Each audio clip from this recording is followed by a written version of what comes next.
ना। जैसा कि हर बार महाराणा प्रताप जयंती महाराणा प्रताप भवन में मनती है, पिछले 2 साल से थोड़ी बहुत उसके अंदर कुछ राजनीतिक षड्यंत्रकारियों ने बाधा डालने का प्रयास किया था।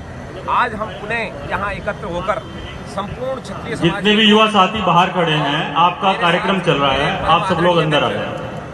श्री शांत प्रकाश जी जाटव साहब साथ हैं। यहाँ ये संदेश देने के लिए आए हैं कि भारत के पूरे चप्पे चप्पे में प्रत्येक वर्ग महाराणा प्रताप को अपना आदर्श मानता है और महाराणा प्रताप के पदचिन्हों पर चलना चाहता है। इसीलिए ये जयंती उनकी स्मृति में इसलिए मनाते हैं कि महाराणा प्रताप का जो सर्व समाज को साथ लेकर चलने की प्रक्रिया है, उसको क्षत्रिय समाज फिर से अपनाने के लिए तैयार है, आज अपना रहा है। और इसीलिए यहाँ जो 2 समुदायों के बीच में जिन लोगों ने झगड़ा कराने का प्रयास किया था, उनको भी हम कड़ा संदेश दे रहे हैं कि शांत प्रकाश जाटव साहब से बड़ा कोई जाटव नेता अभी तक भारत में है नहीं।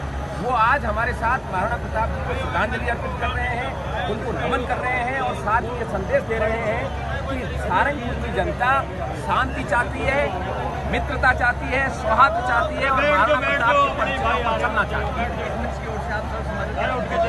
मैं इस मंच की ओर से सर्व समाज को ये संदेश देना चाहता हूँ कि महाराणा प्रताप की यदि मूर्ति आपने संसद भवन में देखी होगी, एक तरफ हकीम खान सूर पठान है, दूसरी तरफ पूंजा राणा भील है जो वंचित समुदाय से माने जाते हैं, जो आजकल वंचित कहते हैं, वंचित होता नहीं है वैसे समुदाय। एक तरफ भामाशाह है, एक तरफ माता पन्ना ढाय है।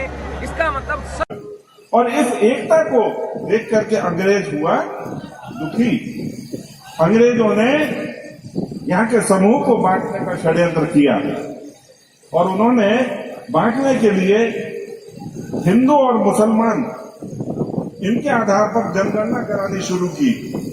1911 तक भारत की जो जनगणना थी वो कितने हिंदू हैं, कितने मुसलमान हैं, कितने ईसाई हैं, कितने पारसी हैं के आधार पर होती थी। कोई अछूत या कोई शेड्यूल कास्ट का कोई इस तरीके से अलग काउंटिंग नहीं होती थी। 1911 में पहली मर्तबा हिंदुओं को 3 भागों में जनगणना आयुक्तों ने बांटा। हिंदू, आदिवासी और अछूत। और अछूत कौन होंगे उसका आकलन करने के लिए उन्होंने 10 बिंदु तय किए। जो मंदिरों में नहीं जाते,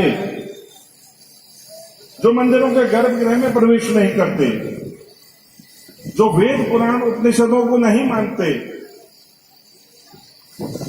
जो गाय का मांस खाते हैं, जो गाय की पूजा नहीं करते, जिन्हें छूने से छूत लगती है, जो ब्राह्मण से पूजा नहीं कराते, ब्राह्मण जिसकी पूजा नहीं करता, ब्राह्मण को जो दीक्षा नहीं देते और जो अपने मुर्दे दफन करते हैं, इन 10 बिंदुओं के आधार पर जनगणना हुई। जो लोग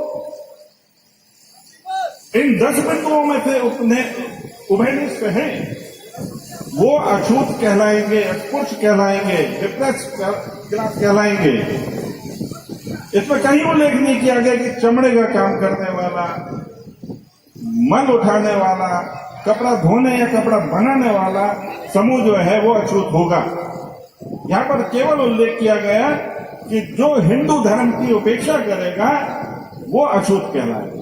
और इस आधार पर 1,64,55,487 लोग वो उस कैटेगरी में शामिल हुए और इसके आधार पर भारत में हिंदुओं को 3 भागों में वर्गीकृत करने का अंग्रेजों द्वारा षड्यंत्र शुरू किया, किसी ब्राह्मण के द्वारा या किसी क्षत्रिय ठाकुर के द्वारा नहीं।